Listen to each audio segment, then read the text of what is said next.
नमस्कार दोस्तों, आशा करता हूँ कि आप लोग सब अच्छे हैं। यूक्रेन क्राइसिस काफ़ी समय से चल रहा है। इसके ऊपर मैं एक ऑलरेडी डिटेल्ड एक्सप्लेनेशन दे चुका हूँ एंड उस वीडियो का लिंक डिस्क्रिप्शन में यहाँ पर दिया हुआ है। उसी वीडियो के बेसिस पे एक थॉट आगे कि यूक्रेन क्राइसिस में आगे दिखता हुआ हमें क्या दिख रहा है। What do we see ahead in Ukraine crisis? That is what the objective of this video is, and we'll try to understand from the previous video that I have already made, whose link is given in the description box below. Friends, if we look at the Ukraine crisis, one thing has become very clear, that there was a deliberate provocation by Ukraine that they wanted to be a part of NATO. That upsetted Russia. Russia responded militarily to it, despite repeatedly warning the Ukrainians about their NATO posturing, despite repeatedly giving warning to the West also to stop interfering and meddling in the Russian sphere of influence. The Ukrainians continued their belligerent behavior, leading the Russians to militarily respond. Now, over a period of the last 2 weeks since the crisis have unfolded, certain countries in the West have responded, certain countries internationally have responded, India and China have given their responses also at the same time. Let's understand few things. Firstly, how did the Europe respond to the crisis? So European countries had a very clear-cut response. The European countries very clearly stated that Russian moves are basically aggressive. They have perceived them aggressive in nature. Certain countries like Germany have gone on to cancel the gas projects, the Nord Stream pipeline also, as a consequence of the Russian aggression. And most of these European countries have not only condemned Russia, but they have supported Ukraine. But this is where the problem lies. The problem today is that except for condemning Russia and except for joining the umbrella of US in sanctioning Russia, these countries collectively have not yet evolved a response on assisting Ukraine. Today, the question is why? Why these countries in Europe, despite the Russian behavior, have not responded militarily? Some countries have given arms assistance, others are offering intelligence-based support. But where is NATO? This is where the question is. Does this crisis unfolding in Europe today reflect that there is a serious problem in NATO? Does it reflect that today we are going to witness a situation where we might not have a strong NATO in the world? Is this situation which is going to happen now a situation where we are likely to witness that a major security alliance remains a weak alliance? At least the present response of the crisis suggests the same. दोस्तों, अगर हम ये Ukraine crisis को जो पिछले 2 हफ्ते से चल रहा है इसको देखें, एक चीज़ हमें देखने को ये मिलती है कि रूस के इस व्यवहार को अग्रेसिव परसीव किया गया और यूरोपियन यूनियन के जो बाकी देश थे उन सब ने मिलकर ये बात बोली कि भाई रूस को ये काम नहीं करना चाहिए था। लेकिन अगर हम रूस का व्यवहार देखें कि रूस ने ऐसा व्यवहार किया क्यों, तो उसके व्यवहार करने का सबसे बड़ा कारण ये था कि रूस ने एक तरीके से कई बार यूक्रेन को वार्निंग दिया कि आप नेटो का हिस्सा नहीं बनिए। मैं पिछले वीडियो में भी ये बात बता चुका हूँ और हमेशा से ये बात बोलता हूँ। मैंने अपनी अंतर्राष्ट्रीय मुद्दे की किताब जो है उसमें भी ये बात बताई कि रूस को यूक्रेन से कोई प्रॉब्लम नहीं है, रूस को इनफैक्ट नेटो से भी कोई प्रॉब्लम नहीं है। रूस को जो मेन मसला है वो है नेटो के व्यवहार से, क्योंकि नेटो का जो व्यवहार है वो ऐसा व्यवहार है कि नेटो हमेशा दूसरे देशों में जाके उन देशों में अनफॉर्चुनेटली रहकर रूस या उसके आसपास के जो दोस्त हैं उनके ऊपर नज़र रखने का काम करती है। उनके ऊपर नज़र रखने के चक्कर में वो उनके पॉलिटिकल सिस्टम में इंटरफेयर करती है और उनके पॉलिटिकल सिस्टम को इंटरफेयर करके एक सिक्योरिटी आर्किटेक्चर बना बैठती है, जिसके कारण से एक तरीके से रूस का व्यवहार जो अभी देखने को मिला वो उस कारणों का नतीजा था। रूस ने यूक्रेन को कई बार मना किया, रूस ने वेस्टर्न कंट्रीज को, अमेरिका को खास करके कई बार मना किया कि आप हमारे स्पेयर ऑफ इन्फ्लुएंस में, हमारे पूर्व सोवियत यूनियन वाले देशों में, उनको जो अग्रीमेंट हमारा कोल्ड वॉर खत्म होने के बाद हो चुका है कि नेटो का ईस्टवर्ड एक्सपेंशन नहीं होगा, आप उसको रोकिए, लेकिन वो नहीं हुआ। तो उसके कारण से रूस ने ये व्यवहार दिखाया कि उसने आक्रमण करके एक तरीके से जो यूक्रेन के ईस्टर्न पार्ट्स हैं उनको एक तरीके से ऑक्यूपाई किया। अब स्थिति क्या है कि यूरोपियन यूनियन के कई देशों ने मिलकर एकजुट होकर रशिया के इस व्यवहार को कंडेम किया। लेकिन दोस्तों, सबसे बड़ी बात ये उठती है कि यूरोपियन यूनियन के ये देश रशिया को कंडेम जरूर कर रहे हैं, लेकिन दिक्कत ये है कि इस पूरे कॉन्सेप्ट में जो क्राइसिस अनफोल्ड हो रहा है उसमें नेटो कहाँ है। यहां पर बात सारी नेटो की थी। यहां पर बात ये थी कि नेटो का मेंबरशिप यूक्रेन को फ्यूचर में दिया जाएगा। समस्या सबसे बड़ी उठती ये है दोस्तों कि इस पूरे कॉन्सेप्ट में जो हमें दिख रहा है, कहीं ना कहीं वो ये दिख रहा है कि नेटो एक कमजोर अलायंस बन रहा है। क्योंकि अगर नेटो एक मजबूत अलायंस होता तो नेटो का व्यवहार वैसा ही होता जैसे ग्लोबल वॉर ऑन टेररिज्म 2001 में था, या उससे पहले ऑपरेशन डेजर्ट स्टॉर्म एक तरीके से जब इराक वॉर हुई कोल्ड वॉर खत्म होने के बाद तब का था। बट वैसा रिस्पॉन्स कहीं ना कहीं नेटो की तरफ से क्यों नहीं दिखा? तो क्या हम ये आशंका लगा सकते हैं आने वाले समय में कि नेटो एक वीक अलायंस हो रहा है? क्या हम ये समझ सकते हैं कि नेटो अगर वीकन कर रहा है तो नेटो की वीकनिंग के कारण आने वाले समय में एक सिक्योरिटी अलायंस का एक बहुत बड़ा गैप और एक बहुत बड़ा वॉइड दिख रहा है हमें? तो ये एक पहली चीज है। Now friends, the second thing is that many of these European countries are basically dependent upon import of oil and wheat primarily from Russia and Ukraine. Now, if they are basically dependent upon imports of oil and wheat from Russia and Ukraine, then one thing is again very important, that the present crisis is going to basically create difficulties in import of the same. Now, Germany has taken a principled stand of saying that this aggressive posturing is against the values of our foreign policy and we are cancelling the Nord Stream project. We don't want the gas from the Russians today. Acceptable.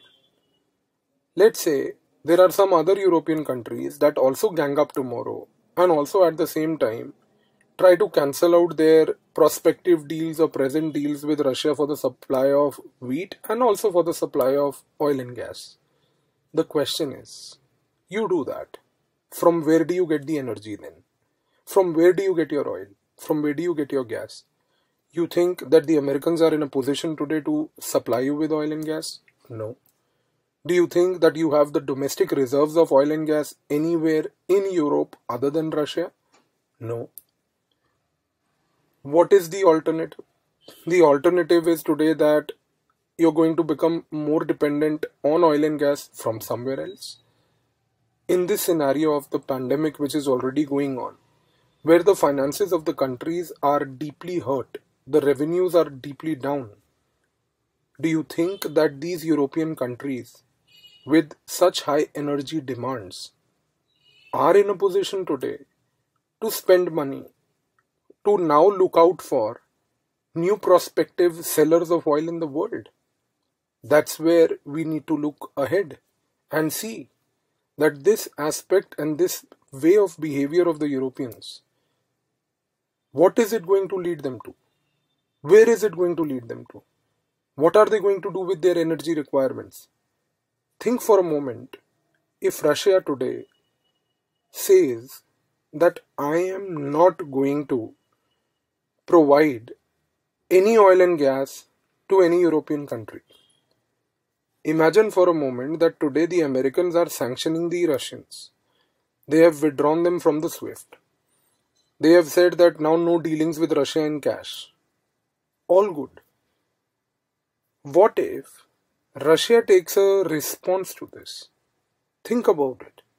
If Russia today says, I am not going to give any oil and gas to these Europeans, I am going to sell all my oil and gas to my neighbor China, I am going to sell from China, let's say, to Pakistan, from Pakistan all the way to India and other countries. We had a visit by Imran Khan. What transpired in the visit is a deep mystery. We do not know.